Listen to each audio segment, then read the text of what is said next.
There we go. Oh my goodness. Okay, and I will add our guest. What a great start. It seems like a Monday. Hello and welcome to Redefining the Significance of You time for you, by you, because of you. And I'm just going to see if that helps. So, my name is Denise Drinkwalter, and I'm an empowerment life coach supporting women around the world to lean into and realize the importance of you. The goal of this channel is to provide you, the viewer, with some takeaways that will help you shift, change, reevaluate, and/or become more aware of what is possible for you. We will have a variety of guests who will be sharing their life experiences that have helped them become the incredible human beings that they are today. Every one of us sometime in our lives has had that infamous free time, and we frequently feel guilty, embarrassed, and/or wrong for taking out time for ourselves. Well, we are here to change that and support you to see what is possible for you when you take the time for you, by you, because of you. Today's episode, it is an absolute honor and a privilege to introduce to you Blair Hope. Join me in extending a very warm welcome to Blair, a true advocate for the well-being of our four-legged companions. With over a decade of dedicated experience, Blair is a seasoned practitioner in the realm of healing touch for animals, a holistic energy-based therapy derived from the foundations of healing touch, initially designed by nurses to aid human patients. As the former area coordinator for Healing Touch for Animals in Maryland, Blair's commitment shines through in her organization of the practitioner service groups and voluntary work she does at local shelters. Blair's expertise isn't confined to energy healing alone. She's delved into the realm of animal communication, honing her skills through interactions with renowned international animal communicators. Blair's toolkit also includes essential oils skillfully employed to support the well-being of beloved animals and pets. And there's more. Currently pursuing certification as an animal hospice care practitioner, Blair's dedication knows no bounds. Having interacted with hundreds, if not thousands, of pets throughout her journey, Blair's compassion and insight extends across national and international borders. Her mission is to empower pet parents and nurture the precious bond between them and their furry companions. She specializes in understanding pets' behavior and health from an energetic standpoint, translating their voices through animal communication and guiding pet parents through intricate world of adoption. Champion for senior pets and those in the twilight of their lives, Blair provides solace and connection through the unique practice of animal communication, allowing pet parents to converse with their beloved companions. Her ingenuity further shines with a self-paced program that's designed to alleviate pets' fear of storms and fireworks. When traditional methods falter, Blair is a beacon of hope, offering consultation and guidance to address challenging behaviors. Blair's philosophy underscores a holistic approach, integrating veterinary care, training, energetic therapy, and the invaluable perspective of our pets. Blair's journey has shown that building upon the remarkable bond we share with our pets yields not only understanding, but transformative solutions. So without any further ado, I can't wait to have our conversation with Blair today. Wow, what a privilege it is to have you here. Thank you so much, Denise, and I'm so excited to be here to talk with you. I have to ask, how did the work you are doing come to happen? Where did it all begin? It all started with a very special dog that I had named Bear, who was a chocolate lab. And he was my heart dog, which is just a a dog that saw me through so many stages of my life. And as he was getting older, I wanted to find a natural way to help keep him healthy. So I discovered healing touch for animals.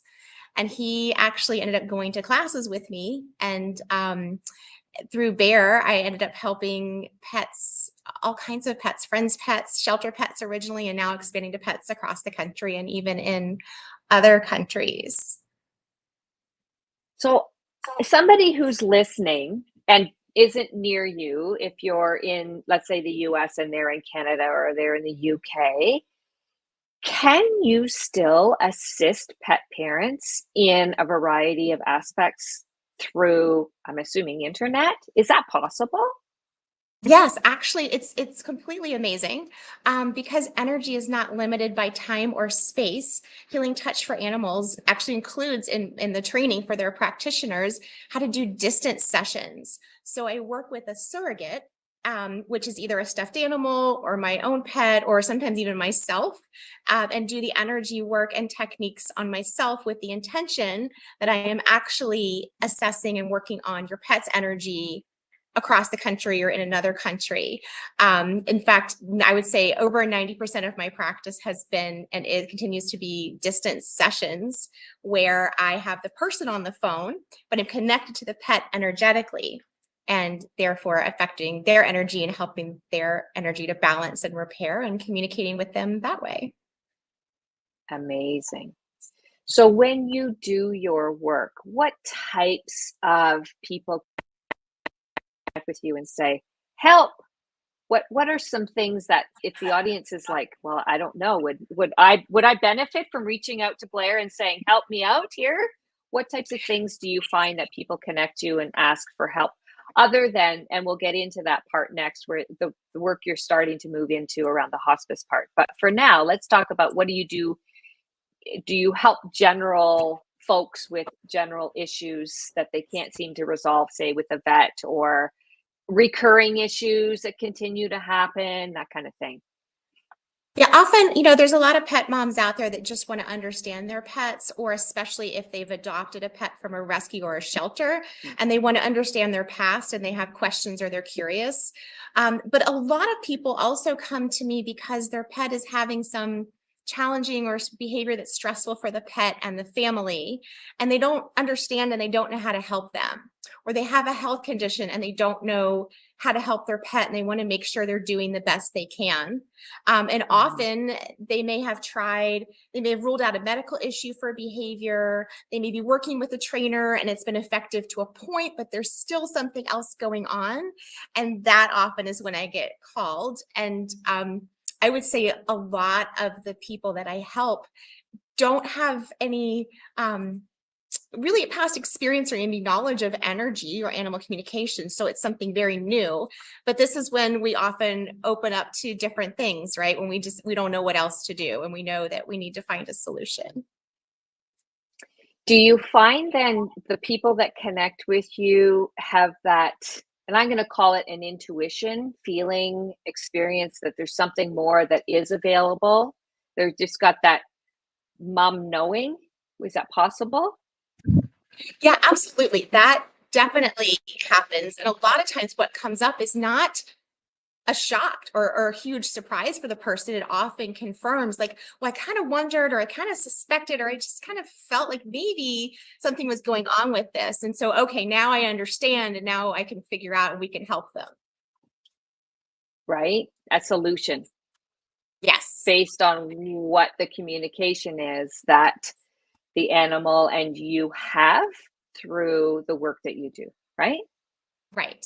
Right. Yes. And because I work with pet moms, these are animals, are family. These are people that have a deep emotional bond with their pet. And because of that bond, we can do this communication at an even deeper level. And often it even brings up a lot of self-awareness for the person, even though they are coming to me trying to help their pet, which I love. I love what you're saying. A new door of opportunity that comes through the lens of the pet, but shifts happen for the pet mom or the pet owner. Exactly. Exactly. And often it's whether we have 2 or 4-legged kids or both, a lot of times we'll do things for our kids that we might not take the time to do for ourselves, right?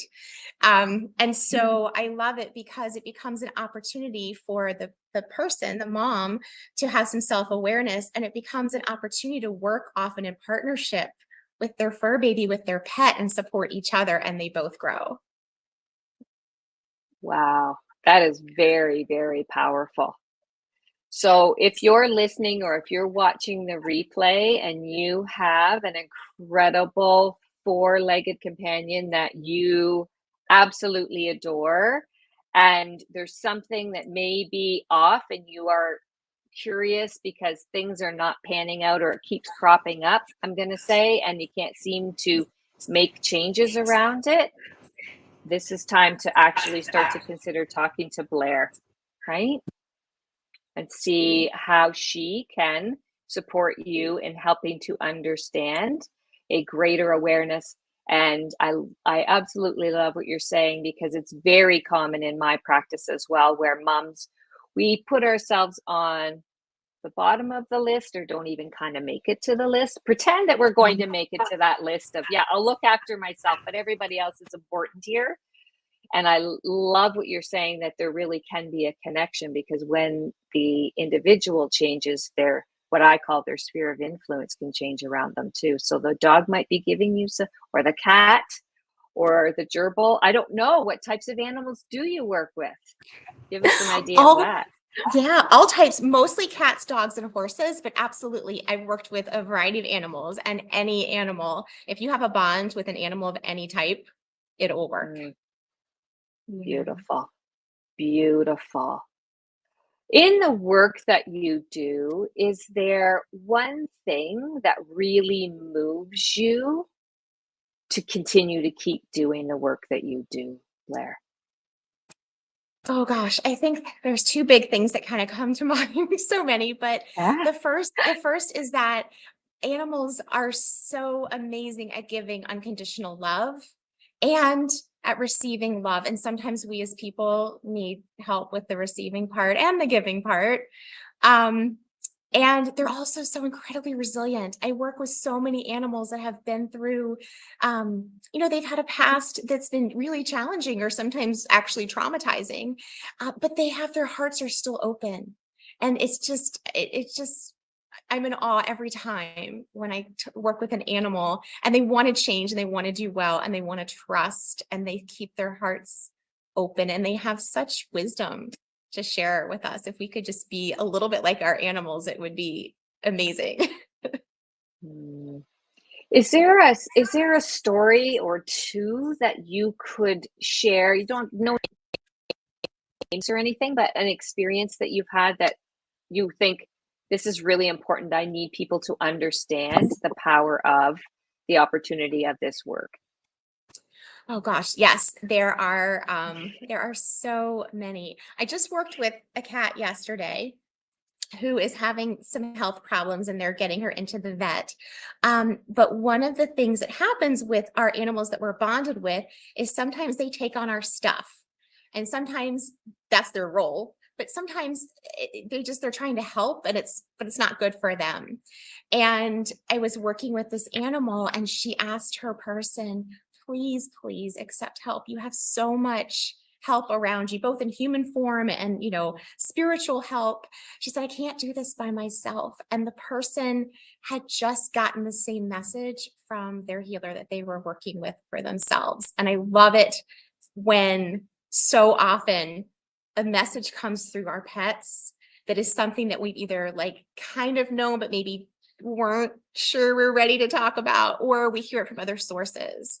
And they bring us that awareness. And not only that, our pets invite us to lean on them. They're here for us. So we don't have to change these patterns. We don't have to shift things by ourselves.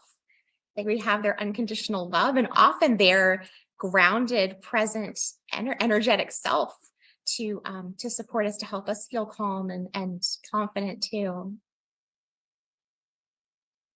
I would imagine that is also proven in the service dogs and the variety of service dogs that are available now. Once upon a time, they were for those who had sight problems, but I am seeing more and more information about service dogs that are there to support, because there's a knowing of and a protection of their the person that they are connected to. So I'm seeing some common, like I'm seeing where this is really starting to make even more sense, where we see it even in the everyday for around service dogs. Would that be a fair statement? Yeah, absolutely. A lot of service dogs, so animals are tuned into our energy when we have a bond, and service dogs have a job to be tuned in to what their person is feeling and experiencing. But in addition to that, because we all have these energy fields around us, and animals have much bigger energy fields, and they can support us. So we can actually feel calm in their field, whether it's a service dog or whether it's a companion animal. Yeah, I like to say that they're a really sorry. No, go ahead. I love that our pets are often a barometer of our emotions and our energy. So you can look at your pet, I got some background noise. You can look at your pet's behavior, and if they are taking off when you have a bad day, or if they are coming up to you, or if they're anxious, if they're scattered, check in with yourself. How are you feeling? Are you present in the moment, or do you need to maybe take some time to do that for yourself? Amazing. That's a great tip, because I'm sure there are people who are watching or who are going to be on the replay going, ooh, thank you for that tip. I will tune into and take my cues from my fur friend. Yeah. And I will tell you Amazing. that so many of the animals I communicate with, well, people like to know, like, what's your favorite thing? They want to ask, we want to know our pets. What do you like that we do? What's your favorite thing? And time and time and time again, our pets want us to take the time to slow down, because when we are practicing some calmness for ourselves, whether it's over a cup of coffee, whether it's yoga, meditation, this is when they feel good. And if you do those things and you have pets, you may have noticed your pets will show up in your space with you. So do it for yourself and do it for your pets, because even if your pets are completely fine and happy and don't have behavior issues, it feels good. And if you have pets that are anxious or scared or timid, and you take the time to be present, and because we're literally pulling our energy kind of back in, calming our mind, or at least quieting it just a little bit, they feel that and it feels good, and it helps them do the same thing with their energy and their emotions. Fantastic. What a great, we could go on and on and on. I know we could. There's so much to this, but the ability, there is a reason why we connected, and I really wanted to have a conversation with you. And that's because it brings it all the way back to the purpose of our show, which is making sure that we do, without guilt, something by you, for you, because of you. And if you have a companion pet of any nature that you have a bond with, it's time to start to tune in, observe, and take some cues from your bonds that you have with you. They are giving you signals. And Blair can tell you all about what those signals are. And if you would love to access Blair with all the incredible gifts and talents she has around the work she does, you can find her. I have this in the show notes as well, but you can find her at www.blairhope.com. I do know that she does do work with those animals, those senior pets who are crossing. Is that what we call? I don't know. What's the work you do? Can you share a little bit around that? Just because I know some people who would love to hear about your work. Yeah. Absolutely. So one of the big reasons I do this work is using the healing touch for animals techniques and animal communication. I had someone helping me at the time with Bear when he was older. I was able to support him through a natural death at almost 18 years old, and keep him comfortable and know that I knew what he wanted. And it brought me so much peace at a really hard time of letting go that I wanted to be able to help other pets and their people with that. So I love working with senior pets. I love working with pets and their moms when the pet is possibly or definitely nearing the end of life stages, to get a sense of what the pet wants. Is it ready? We always want to know, are they suffering? Are they in pain? Is it their time? And we can find out those answers through animal communication. With healing touch for animals techniques, you can help them feel comfortable and help their mobility. And I'm currently studying to become a certified animal hospice care practitioner to be able to expand the ways I can support pets and their people, with an approach that is modeled after human hospice as part of an interdisciplinary team, and really supporting the pet and the caregiver physically, emotionally, socially, helping you find resources, helping you, supporting you with decisions, because it can be a really sad, absolutely, but it can also be a really beautiful process. And the bond just gets even deeper during that time with our pets. So you help the owner, the pet mom owner, go through that process with their animal. Yes, yes, I support the mom and the pet. Nice. I can imagine that that is invaluable. It has been an absolute honor and a privilege to share some time with you today. If you are watching, make sure that you check the show notes to access all of the information and find out how to contact Blair. You can do that through her website. You do not have to be on site with her. She does do virtual, and it works as powerfully as it does when you're together live. So thank you so much for giving everything that you do to the pet mums of the world. I know that I'm sure that you are going to continue to expand and be very, very, very well sought after, and you're going to have a hard time keeping up all the needs. But thank you, Blair. It's been a privilege to have you here today. And are there any closing thoughts that you want to share with any of our pet parents, pet moms who are watching? I think I would share that every single pet I've talked to knows that we are doing the best we can for them, and that we love them, and they are so grateful, especially those that have come from rescues or shelters. The gratitude is just, it is just so heartwarming. Oh, thank you so much. Thank you for your time and your expertise today.